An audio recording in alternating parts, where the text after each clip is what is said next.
Idrees was the first one to introduce humanity to writing, and Nuh to building. So they were humanity's pioneers of linguistics, literature, and engineering, subhanAllah. How does Allah subhanahu wa ta'ala describe Idrees alayhi salam? He mentions 4 qualities in the Quran in 2 different surahs, Surah Anbiya, which we're going over right now, and earlier in Surah Maryam. Allah ta'ala mentions that he is Siddiq, affirming the truth of what was revealed before him. This is in reference to the past. Affirming what was taught by Adam alayhi salam. That he is Siddiq and Nabi, he is a prophet, conveying the truth that he receives in his lifetime. And also, that he was raised up to a high elevated place. This could be in reference to his ajr and his reward. Why? Because every time somebody conveys knowledge through writing that is beneficial to humanity, he is constantly getting the reward. And you can only imagine how much ajr that would be for all of humanity that is constantly sending messages, writing, and so on and so forth.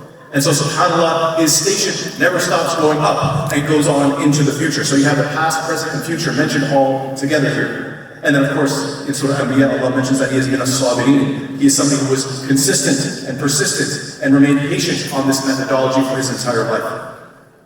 So yes, these 2 descriptions of Idrees alayhi salam are mentioned in these 2 surahs, and in both instances you find that right before his mention, there's a different prophet that's mentioned. Who is that? Ismail alayhi salam. Very interesting. It really is odd and interesting that in ayats 54 and 55, Allah Ta'ala mentions Ismail alayhi salam, and then talks about Idris. And then same thing in Surah Anbiya, Allah says, وَإِسْمَاعِيلَ وَإِدْرِيسَ وَذَلْكِفْلِ كُلٌّ مِّنَ الصَّابِرِينَ. So you find, both times. You find that both times, Ismail is mentioned first. So what is the connection between these 2? Wallahu ta'ala, but it seems that they both have the verb rafa'a, to raise up. With Idris, وَرَفَعْنَاهُ مَكَانًا عَلِيًّا, we raise him up to a high place, and with Ismail alayhi salam, إِذْ يَرْفَعُ إِبْرَاهِيمَ الْقَوَاعِدَ مِنَ الْبَيْتِ وَإِسْمَاعِيلَ. He raised up the house. So there seems to be some kind of connection here with the idea of one person being raised up and another one raising up al-Kaaba. Wallahu ta'ala bis-sawab. So let's try to unpack this. Another difference, another different angle, another perspective as to what's the connection between these 2 prophets.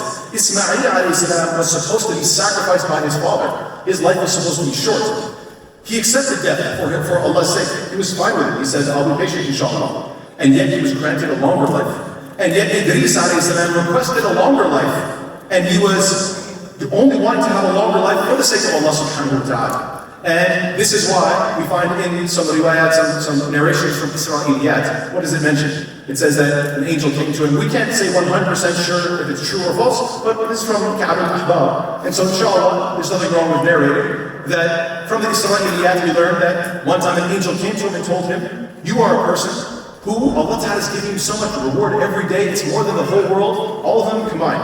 And so he said, can we go to the angel of death and see if I can extend my life so I can get more ajr? And so the different narrations, they mention how he took him up to the heavens, and as he went higher and higher, the angel of death was coming down. They met in the 4th heaven. And when they met there, the angel of death was surprised. What's he doing here? I was told to come to get his life here. I didn't know how he was going to be here. And then the angel that was bringing him up noticed that yes, he had passed away in that place. Saying what? When your time of death is appointed, you cannot change it. Point being is that in his case, for the sake of Allah, he wanted to make his life longer, but it was not extended, it was not made longer. Wallahu ta'ala. So you see 2 opposites within these 2. And so that obviously brings us to the conclusion that there were 3 people that were raised up to heaven. The Prophet Muhammad in Isra wal-Mi'raj, who came back immediately. Isa alayhi salam, who was raised up to the heaven, who comes back way later, at the time of Dajjal. We're still waiting for that. And then of course, Idris alayhi salam, who went up and died up in the heavens and never to return. So subhanAllah, you have 3 different people being raised up and 3 different results from that. However, the final point, actually final 2 points. One is the connection between Idris alayhi salam and Ismail alayhi salam that I think is the most beautiful. How is knowledge transmitted? How is knowledge transmitted? You can transmit it through writing. You write it down, and then therefore you have a book. And that's what Idris alayhi salam is known for.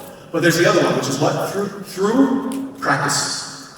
And we know that since Ismail alayhi salam, he was the one who helped build the Kaaba. And he was the one who established the rituals of Hajj. And he stayed in the Arabian Peninsula around it, teaching it to his children.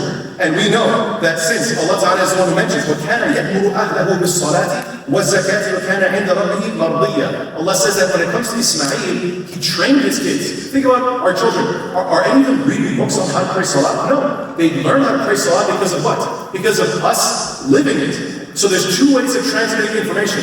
One is, here's a book, read about it. And the other one is, I'm going to live my tradition, and you're going to see and hear it and memorize it through repetition and practice. And subhanAllah, how beautiful that these two prophets are mentioned together twice. And it seems that this is their connection.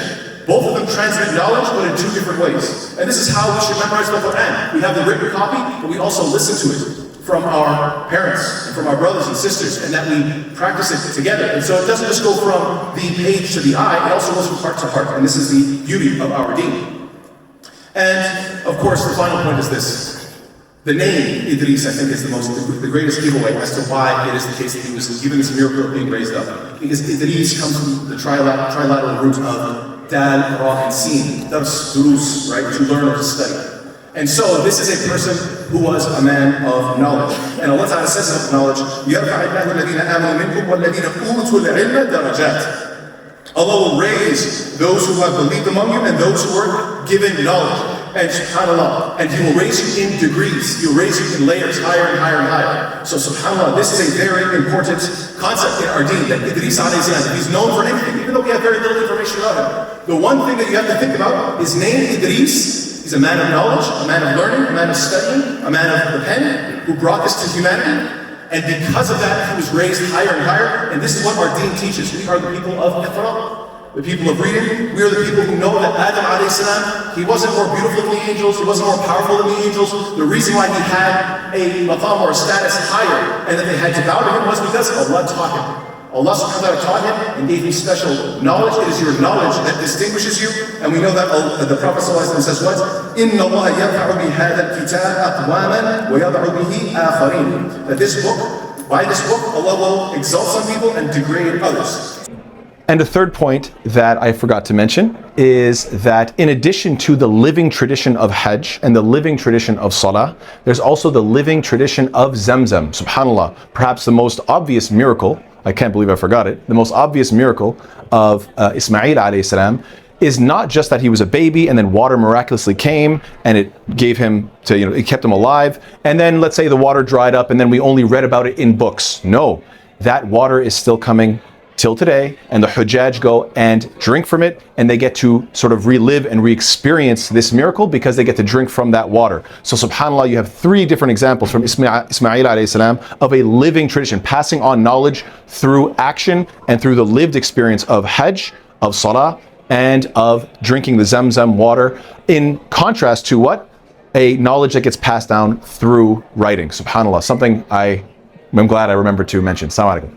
So if anybody has anything else to add about Idris alayhi salam, please do come and let me know. And if anybody else is asking a question, why is it taking so long for me to get married? Is it because my prayers are being rejected? Or is it that my future wife's prayers are being accepted? If anybody is wondering about that, inshallah, you can talk to Sheikh Qiyam about that. Barakallahu feekum. Inshallah, we will have tomorrow's dars will be about Dawood alayhi salam. Why the miracle of tasbihat with the birds and the mountains and metal being soft in his hand? What is the meaning here? Barakallahu feekum. Assalamu alaikum wa rahmatullahi wa barakatuh.